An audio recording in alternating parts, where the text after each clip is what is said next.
Good morning, welcome to योग institute. आज 12 फरवरी है और आज हम बात करने वाले हैं हिजाब मुद्दे पर। हिजाब मुद्दा कर्नाटक से जुड़ा हुआ है। कर्नाटक के एक स्कूल में कुछ टीचर्स ने छात्राओं के क्लास में जाने पर बैन लगा दिया था जिन्होंने हिजाब पहन रखा था।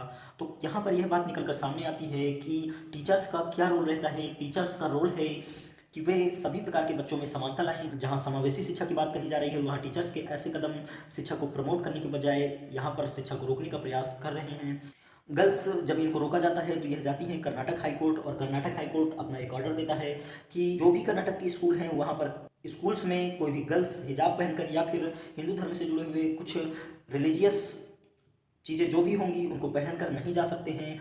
और ये इस प्रकार के जब निर्णय होते हैं तो भारत के अंदर और इसके साथ साथ विश्व में काफ़ी आलोचना की जाती है कि जो कि भारत एक धर्मनिरपेक्ष देश है उसमें ऐसे निर्णय गलत साबित होने वाले हैं। अब देखेंगे हम लोग कि यहाँ पर एक मद्रास हाईकोर्ट की टिप्पणी आती है जिसमें कहा गया है कि हम लोग राष्ट्र का समर्थन कर रहे हैं या धर्म का समर्थन कर रहे हैं। राष्ट्र बड़ा है या धर्म बड़ा है, हम लोग विभिन्न धर्मों से मिलाकर बने हुए हैं और इसके साथ ही हम लोग विभिन्न प्रकार के कल्चर को फॉलो करते हैं और इस सभी प्रकार के त्यौहार भी हम लोग मनाते हैं। तो हम छोटे छोटे मुद्दों पर बहस क्यों कर रहे हैं। लेकिन यह भी हमें जानना चाहिए कि इस तरह की कुछ एक्टिविटीज जो भी हो रही हैं या जो ऐसे निर्णय हो रहे हैं इनके पीछे का कॉन्सेप्ट क्या है। तो आर्टिकल 25 हमें यह स्वतंत्रता देता है कि हम अपने धर्म की अभिव्यक्ति कर सकते हैं, अपने ईश्वर को किसी भी तरीके से मान सकते हैं और इसके अलावा हम लोग अपने धर्म का प्रचार और प्रसार भी कर सकते हैं। लेकिन अब यह प्रचार प्रसार तब तक होगा जब तक कि हम अपने प्रचार को दूसरों पर ज़बरदस्ती थोपते नहीं हैं। तो यहाँ पर इन गर्ल्स ने यही बात कही थी कि यह हमारे धार्मिक अभिव्यक्ति का वायलेशन हो रहा है और हमें स्कूल्स में क्यों नहीं जाने दिया जा रहा है। चूँकि विभिन्न धर्मों के लोग अपनी अपनी धार्मिक आइडेंटिटी के साथ जाते हैं। आप हिंदू धर्म को देखेंगे तो वो कलावा बांध कर जाते हैं, इसके साथ ही सिख धर्म को देखेंगे तो वो पगड़ी पहन कर जाते हैं। तो फिर मुस्लिम धर्म से जुड़ा हुआ ऐसा मामला क्यों उछल रहा है, इस प्रकार की भी कुछ बात कही गई थी। अब हम लोग देखेंगे कि एक बयान आता है गिरिराज सिंह का। उन्होंने कहा है कि यूनिफॉर्म सिविल कोड की अब ज़रूरत हो गई है। जब देश एक है तो यहाँ पर एक तरह का कानून भी होना चाहिए, ऐसी बात कही है गिरिराज सिंह जी ने। कर्नाटक गवर्नमेंट ने अपने क्लोजर को बढ़ाने का फैसला लिया है जो कि उन्होंने 3 दिन तक रखा हुआ था ताकि कर्नाटक में स्थिति सुधर जाए, लेकिन अभी भी स्थिति सुधरने का नाम नहीं ले रही है, इसलिए उन्होंने इस प्रकार के क्लोजर को बढ़ाने का फैसला लिया है। दोस्तों, यहाँ पर यह बात निकल कर सामने आती है कि क्या हमें ऐसे मुद्दों पर बहस करनी चाहिए या नहीं करनी चाहिए। तो यहाँ पर यूएस का बयान यह भी दर्शाता है कि विदेश भी हमारी हर एक नीति में इंटरेस्टेड है और इसके अलावा यहाँ पर वुमेन डिस्क्रिमिनेशन की भी बात आती है, इसलिए यूएन ने ऐसे कुछ ट्वीट किए हुए हैं। अब हम आगे बात करेंगे एक नए टॉपिक पर। निर्मला सीतारमण जी ने क्रिप्टो करेंसी के ऊपर एक सवाल का जवाब देते हुए कहा है कि क्रिप्टो करेंसी पर टैक्स लगाने का मतलब यह नहीं है कि क्रिप्टो करेंसी लीगलाइज हो गई है। उन्होंने यह भी कहा है कि सरकार का वर्चुअल एसेट्स पर और इसके साथ साथ वर्चुअल करेंसी से होने वाले लाभ पर टैक्स लगाने का पूरा अधिकार है।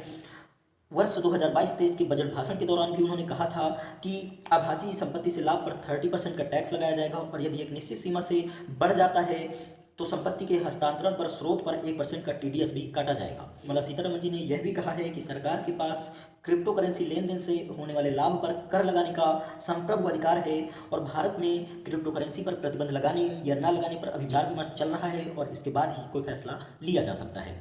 फिर हम लोग देखेंगे एक नए टॉपिक को। लास्ट 11 फरवरी को एक इंटरनेशनल डे मनाया गया है जिसे आप international day of women and girls in science कहते हैं। यह डे 2015 से मनाया जा रहा है। इसका मेन मोटिव गर्ल्स को टेक और साइंस के क्षेत्र में बढ़ाने के लिए और इसके साथ जॉब्स में गर्ल्स की एक्टिविटीज़ को बढ़ावा देना शामिल किया गया है। अब देखेंगे कि 7th international day of women and girls in science assembly की थीम क्या रही है। तो इसकी थीम रही है equity, diversity and inclusion, water united us.